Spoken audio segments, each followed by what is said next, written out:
On vous souhaite la bienvenue à ericlatour.com. C'est une émission aujourd'hui entièrement dédiée aux candidats du Parti libéral du Québec dans les comtés de Saint-Jean et d'Iberville. Dans quelques instants, vous entendrez Marie-Josée Denis, l'ex-directrice générale de la Chambre de commerce du Richelieu qui se présente sous la bannière libérale dans Saint-Jean. Mais d'abord, elle est la fille de Jacques Tremblay qui, lui, a déjà été député libéral dans Iberville. Elle s'appelle Chantal Tremblay. On la reçoit à l'instant.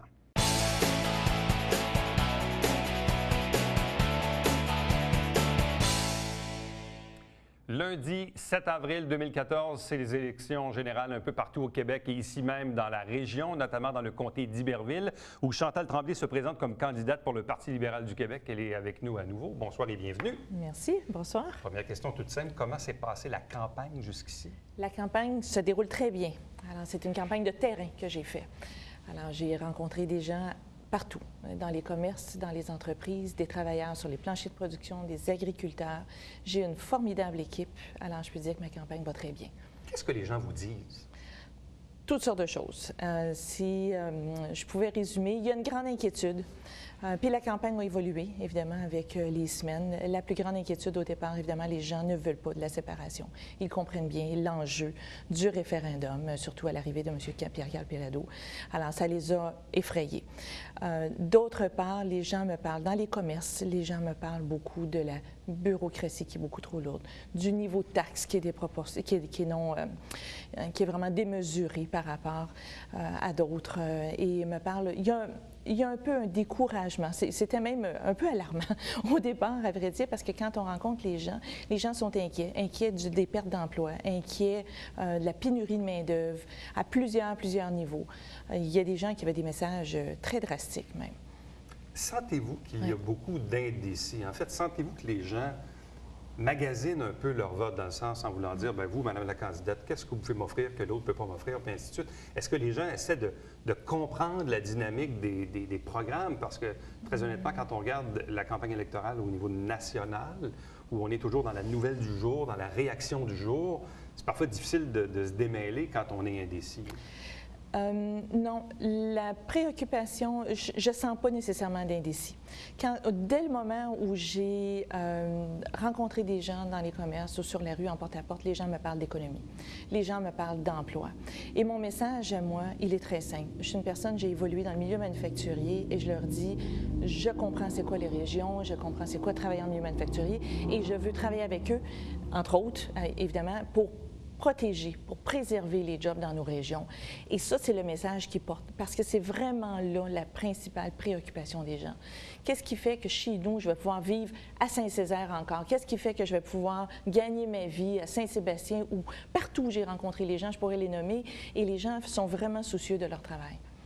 Qui sont vos opposants? Le Parti québécois ou la Coalition Avenir Québec dans Iberville? Le Parti québécois. Principalement? Principalement. Mais les gens m'en parlent très peu.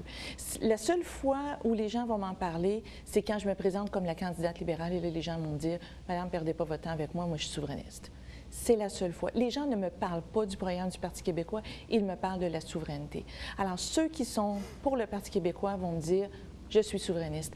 Mais en tout temps, alors quand je rentre dans un brunch, par exemple, et je rencontre, puis je fais le tour de toutes les tables, je parle à tout le monde. Bien, vous savez que je suis une directrice ressources humaines. Hein? Alors, j'aime les gens, j'aime travailler avec les gens. Donc, j'aime leur parler, j'aime les écouter aussi. Et chaque fois, quand je rentre dans un brunch de 250 personnes, les gens me disent « Tout le monde me donne la main ». Et tout le monde, les gens sont très réceptifs à mon message. Fait que les gens ne me parlent pas. La CAQ, on ne m'en a jamais parlé, sincèrement, et très peu du Parti québécois. Quel est le bilan que vous tracez du gouvernement péquiste des 18 derniers mois?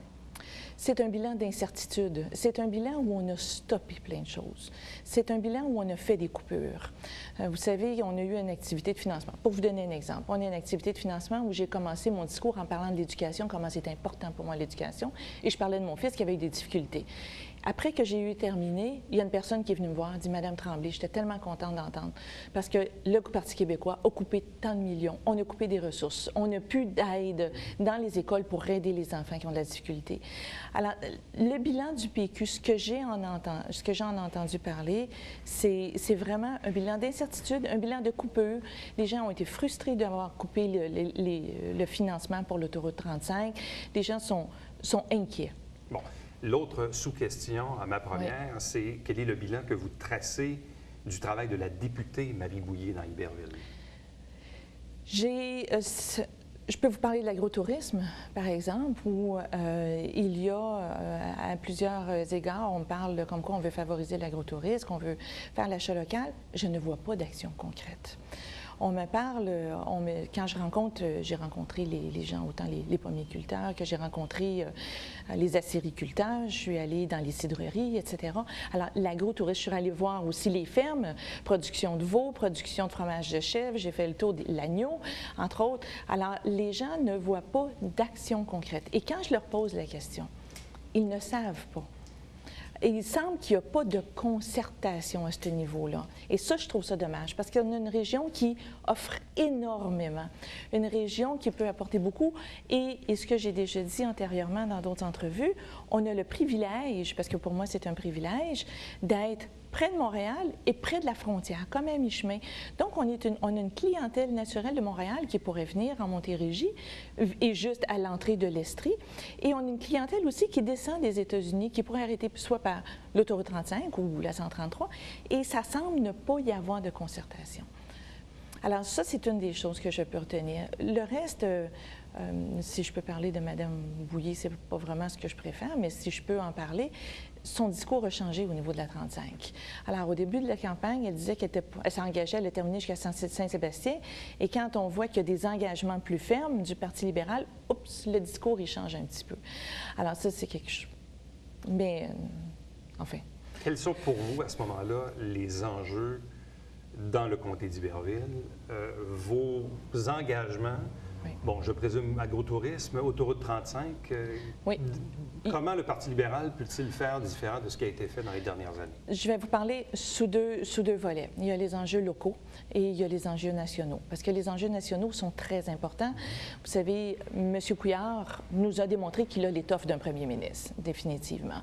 Et il sait, premièrement, il a un programme très bien structuré. Il a un programme qui est très étoffé et détaillé. Il s'étend plus... il a joint avec lui une équipe compétente. Donc, il a rassemblé une équipe compétente, une équipe qu'on appelle le trio économique ou en santé, ou etc. Donc, ça, c'est au niveau national. Alors, qu'est-ce qu'il a fait au niveau national? Évidemment, il a fait un engagement pour 250 000 jobs, c'est 50 000 jobs par année. Alors, c'est réalisable, c'est facilement réalisable. On a perdu 26 000 au mois de février. Alors, 50 000 dans l'année. Il a un programme de démarrage d'entreprise parce qu'on reconnaît que 80 des nouveaux emplois, c'est la PME. Il a un programme d'innovation aussi pour augmenter la productivité dans les entreprises. La stratégie maritime, c'en est un. Et il y a beaucoup de programmes. Donc, il y a une réflexion. Si je vais aux enjeux locaux, alors je regarde maintenant les PME, ça c'est important. Les gens me parlent du parc industriel, de favoriser l'emploi. Et c'est différent d'un endroit à l'autre. Si j'avais une des premières choses que je voudrais faire, moi, comme députée, c'est l'eau. L'eau potable, l'approvisionnement en eau potable. J'ai 2 municipalités dans mon comté qui sont aux prises avec un problème d'eau. Approvisionnement en eau, un peu différent l'un de l'autre. Mais Saint-Césaire a un problème d'approvisionnement en eau, ce qui restreint un peu son développement social. J'inclus dans le social en parlant économique, résidentiel et commercial et tout. Et j'ai Clarenceville qui a un problème d'eau potable. Et là, les gens me disent, bien, quand j'ouvre le robinet, ça coule noir. Pour moi, c'est inconcevable qu'en 2014, au Québec, qui est une terre d'eau, qu'on ait des municipalités qui ne soient pas bien desservies. Bon, dans le dossier de la 35. Oui. Là, on le sait, en principe, on nous annonce une ouverture à l'automne prochain. Oui, jusqu'à Saint-Sébastien. Mais il va rester encore un tronçon. Je sais qu'il n'est pas dans le comté d'Iberville, mais quand même, c'est un tronçon qui va se rattacher à l'existant. À quand peut-on souhaiter ou espérer voir la 35 vraiment se compléter jusqu'à la 89 à Phillipsburg? C'est la première chose que je voudrais faire aussi, avoir l'échéancier. Parce que j'aimerais le revoir, m'asseoir avec les intervenants locaux pour voir cet échéancier-là, entre autres le ministère des Transports, bien entendu.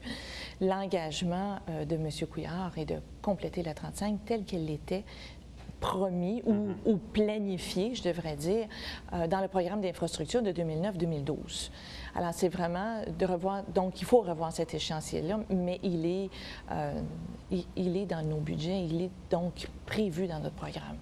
Quand vos opposants parlent des années libérales, des années de Jean Charest, de l'intégrité, la corruption, la collusion, les gens disent « oui, mais les libéraux étaient là il n'y a même pas 18 mois ». Qu'est-ce que vous répondez à ces gens-là?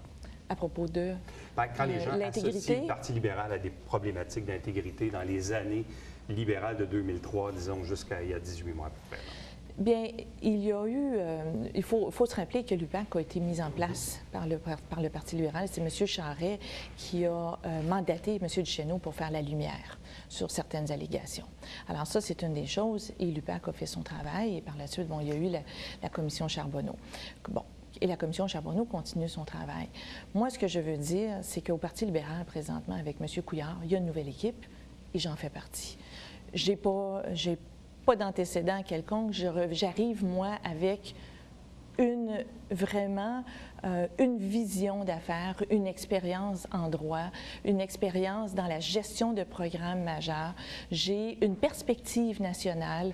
Alors, j'arrive avec mon dynamisme, ma personnalité et le désir de faire avancer les choses.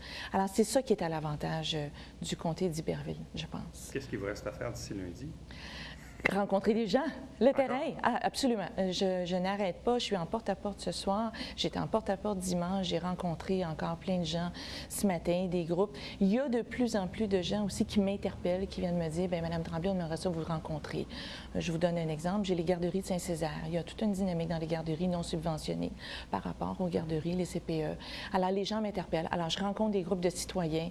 Il y a des parents qui veulent me rencontrer et j'aime rencontrer les gens. Pour faire quoi? Analyser, éventuellement faire des recommandations et mener les dossiers à terme. Madame Tremblay, merci beaucoup. C'est moi qui vous remercie du temps accordé. Merci. Au revoir. Restez avec nous puisqu'au retour, on reçoit la candidate du Parti libéral dans Saint-Jean, Marie-Josée Denis.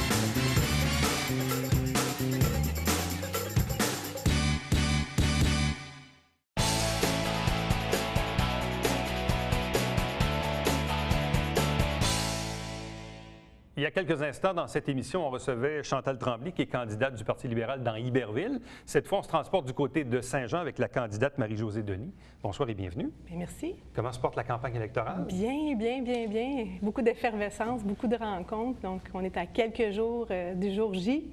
Et puis, on l'aborde avec beaucoup d'enthousiasme. C'est une première expérience électorale. Qu'est-ce qui vous surprend dans ce que les gens vous disent? Parfois, on se fait une idée préconçue de ce que c'est une campagne électorale. Qu'est-ce qui vous surprend jusqu'ici? Je dirais que les gens ont pas mal tous la même préoccupation. Donc ça m'a étonnée et en même temps pas trop étonnée, mais la première préoccupation, c'est vraiment la santé. Les gens nous en parlent abondamment. L'autre chose aussi, c'est définitivement que le référendum ou la possibilité d'avoir ce processus-là, ça les rebute, ils n'en veulent pas. Puis ils veulent qu'on s'occupe, disons-le, des vraies affaires, donc l'économie, la santé et puis l'éducation, ça c'est vraiment ce qu'on ressent sur le terrain. Les gens, il y en a certains qui ont beaucoup de cynisme, les plus vieux qui voient de fil les gouvernements qui se succèdent et que les promesses, les engagements qui se font. À ce moment-ci, les campagnes électorales qui se lancent de la boue, le ping-pong qui se fait comme ça, les gens ils sont un peu désabusés, ils trouvent ça un peu triste. Bon, souvent, moi, ce que je dis, c'est que depuis une vingtaine d'années, depuis qu'on a des chaînes d'information continue, ça amène des campagnes en ping-pong, comme on dit, avec des caravanes, des chefs et tout ça, au détriment un peu des candidats et des enjeux locaux, des programmes aussi. Est-ce que les gens connaissent le programme électoral du Parti libéral? Sur le fond du national, les gens connaissent les grandes tendances. Ils savent que le Parti libéral, c'est le parti de la justice sociale, le parti de l'économie, le parti de la santé. Ils savent depuis longtemps, parce qu'on a beau dire les vieux partis, mais il reste que le Parti libéral a été un pionnier dans bien des domaines depuis plus de 150 ans que ça existe. Le Parti libéral a fait beaucoup pour le Québec puis a avancé beaucoup.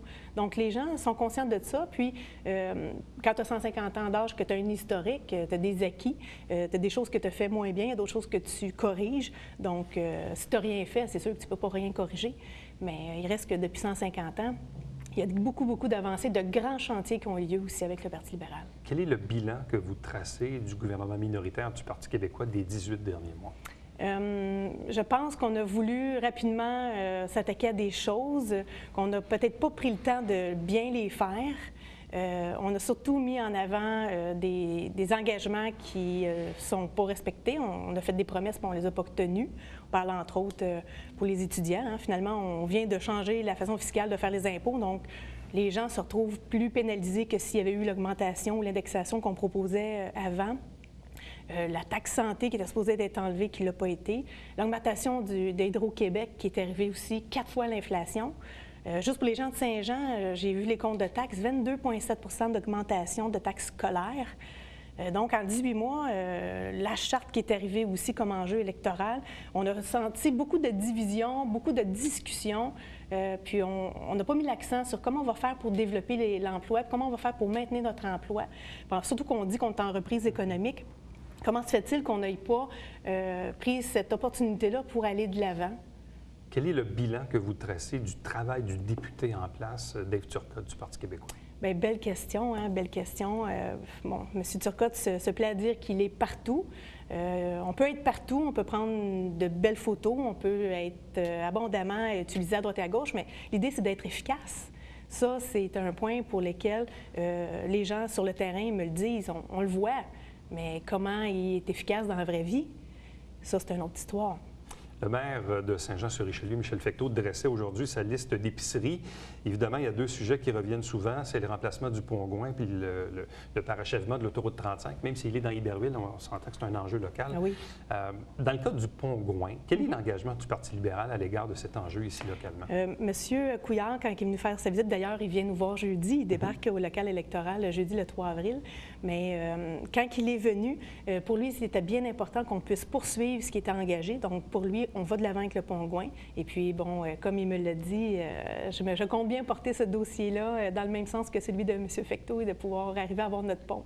Bon, et dans le cas du parachèvement de l'autoroute 35, on sait en principe, la députée Bouillet avait annoncé que possiblement à l'automne, on aurait l'ouverture jusqu'à Saint-Sébastien, mais il va rester au final quand même un tronçon entre Saint-Sébastien et Phillipsburg, qui n'est toujours pas complété, qui n'est même pas dans le comté d'Iberville, mais qui fait que la 35 est un tout. C'est quoi les engagements du PLQ à l'égard de la 35?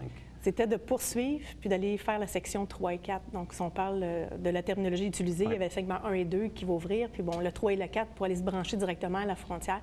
Donc, encore là, ça a été clair de dire on poursuit le parachèvement de l'autoroute 35 pour qu'on puisse actuellement donner le corridor qui est primordial au développement économique, puis tout est vraiment lié là, autant au niveau touristique qu'au niveau développement économique. Bon, dans le dossier de l'hôpital, de l'agrandissement de l'hôpital, on a vu encore tout récemment un certain report, et c'est toujours le danger dans ce genre de gros chantier avec beaucoup d'argent en jeu, de voir malheureusement qu'on dit une date, puis finalement c'est toujours l'année d'après, puis l'année d'après, puis l'année d'après. Comment peut-on accélérer le processus en cours et s'assurer que l'échéancier soit réellement respecté? Actuellement, c'est certain que quand tu changes de gouvernement, bien, tu changes de procédure, tu changes de ministre. Donc, c'est certain que à chaque fois qu'on fait ce type d'exercice-là, il y a des délais qui s'ajoutent. Je sors justement du bureau de Mme Lessard cet après-midi où, ensemble, on a vu l'échéancier des travaux. Et l'échéancier des travaux sont en train de reprendre leur cours. Et moi, à titre de futur député, je vais m'assurer que l'échéancier soit fixe et soit respecté pour qu'on puisse avoir notre agrandissement une bonne fois pour toutes, puis qu'on puisse respecter. L'idée, c'est d'avoir aussi un gouvernement majoritaire libéral qui fait en sorte qu'on puisse travailler efficacement pendant un laps de temps qui est 4 ans. Donc, à ce moment-là, on peut mettre en place des procédures, des façons de faire qui font que les échéanciers sont respectés. Bon, un des enjeux de cette élection aussi, c'est tout le volet de l'intégrité. La commission Charbonneau est en place. Il y a l'UPAC également. Vos adversaires politiques, évidemment, disent souvent, écoutez, le Parti libéral a été là pendant plusieurs années avec M. Charest. Il reste encore 18 ministres de l'ancien gouvernement qui sont encore avec M. Couillard. Bref, comment pouvez-vous faire la démonstration que le Parti libéral s'est réellement renouvelé? Je pense qu'à la prochaine élection, vous allez voir que sur les 125 circonscriptions, il y a vraiment au moins 65 à 70 nouvelles personnes qui arrivent. Des gens de talent que j'ai rencontrés, des gens avec des beaux CV, des gens qui ont l'engagement envers le Québec. Donc, je souhaite que ces gens-là puissent passer à l'élection et pouvoir venir vraiment présenter leur personnalité. Mais au-delà de tout ça, on dit les vieux partis. Il y avait des façons de faire qui existaient depuis des lunes que nous, comme contribuables, comme citoyens, on voyait, puis on s'entendait bien que c'était des choses qui étaient faites de part et d'autre. Donc, c'est pas plus l'un que l'autre. Il y a eu des lois qui ont été votées, il y a eu des façons de faire qui sont maintenant consenties. Donc, il n'y a personne qui est au-dessus des lois. S'il y a des personnes qui ont fait des choses qui ne sont pas correctes, bien, à ce moment-ci, ils vont devoir en payer le prix. Et on s'est engagé à mettre de l'avant les recommandations de la commission Charbonneau. Est-ce que l'héritage des années Charest reste lourd à porter 18 mois après? Moi, je ne le sens pas au sein des troupes. Puis c'est un peu pour ça que j'ai décidé de faire le saut en politique, pour changer le cynisme, puis de montrer aux gens alentour, dans mon entourage, puis dans mon milieu, que oui, il est possible de changer les choses, de faire les choses autrement. Donc, moi, je vais, puis je suis consciente et je suis tout à fait aussi convaincue qu'on va savoir faire la part des choses. Je reviens aux enjeux locaux. Tantôt, je parlais de l'hôpital, je parlais des travaux, de l'agrandissement, mais il n'en demeure pas moins qu'actuellement, il y a des délais d'attente qui sont quand même assez astronomiques du côté de l'urgence, qui est malheureusement encore l'espèce de porte d'entrée parce qu'on ne prend pas le relais, même si on a des GMF puis une clinique réseau, on dirait que ça ne suffit pas. Quels sont les engagements du PLQ concernant l'accès aux soins? Bien, les super cliniques qu'on parle avec M. Couillard, mais c'est ça que ça veut dire. Ça veut dire de favoriser des super cliniques pour que les médecins se regroupent entre eux puis qu'on puisse faire la première ligne, l'accès. Donc, d'enlever on appelle ça les P4 et les P5 à l'hôpital. Donc, les patients qui n'ont pas de crise de cœur ou qui ne sont pas atteints à leur vie ou que c'est juste un petit mal d'oreille. Donc, les P4 et les P5, les cas les moins lourds, on va pouvoir les sortir de l'hôpital et pouvoir les diriger vers les super-cliniques qui vont être ouverts 7 jours sur 7 avec des heures aussi prolongées. On va pouvoir faire des radiographies, donner les soins de première ligne qui vont désengorger notre hôpital puis qu'on va pouvoir, à ce moment-là, avoir des infirmières spécialisées, des praticiennes qui vont être là pour pouvoir donner ces soins-là. Sentez-vous qu'il y a encore beaucoup d'indécis dans la population? Parce que parfois, nous, on a le nez collé sur la vitre, autant les journalistes que les politiciens eux-mêmes, parce qu'on est dedans tous les jours. Mais au final, on se rend compte des fois que les électeurs, ils regardent ça 2-3 fois dans le mois, puis ils vont baser leurs décisions des fois sur pas grand-chose, hein, sur une phrase, sur une image, sur un slogan. Bon, sentez-vous qu'il y a encore beaucoup d'indécis dans la population? Honnêtement, depuis 2 jours, je sens que non. Les indécis, de plus en plus, se sont trouvé une niche. Et moi, quand les gens me rencontrent, ils sont capables de me le dire. Je leur pose même pas la question. Je reçois un clin d'œil, donc je sais qu'est-ce que ça veut dire. Les gens ont vraiment... Ils se sont campés. Donc, je pense que c'est clair, c'est déjà fait. Pour les indécis, ils ne me le disent pas qu'ils ne le savent pas encore. Ça, je ne les ai pas vus. Je les ai vus en début de campagne, mais plus à ce moment-ci. Là, je pense que le vote est, comme on dit, cristallisé. Un peu comme dans le domaine de la vente, hein, quand on dit closer une vente, est-ce que vous sentez parfois justement que vous rencontrez un électeur qui lui manque peut-être un élément ou deux pour baser sa décision? Et je ne sais pas à ce moment-là quel est l'argument que vous mettez sur la table pour convaincre. Quand vous sentez que quelqu'un est sur le bord de prendre sa décision, vous lui dites quoi? Actuellement, ce que je vois, c'est qu'au niveau national, leur choix est fait. Maintenant, ils s'intéressent à la personne. Donc, quand j'arrive, c'est « Es-tu une Johannaise? As-tu grandi ici? T'es la fille de qui? Qu'est-ce que tu as fait comme background? » Les gens s'intéressent à ma compétence et à mon cheminement. Donc, c'est là-dessus que je travaille depuis les 3 derniers jours, là, à leur montrer qui je suis, puis quel est le bilan de mon cheminement. Donc, les gens sont sensibles à ce moment-ci à ce bilan-là. Il reste quelques jours. Oui. Encore des poignées de main. Ah oui. Des longues journées. Ah oui. Ça achève. On est prêt, on est prêt. Bien, Marie-Josée Denis, merci beaucoup. Bonne chance. Bien, merci. Au plaisir. Merci. Restez avec nous puisqu'au retour, on vous présente le Babillard quotidien.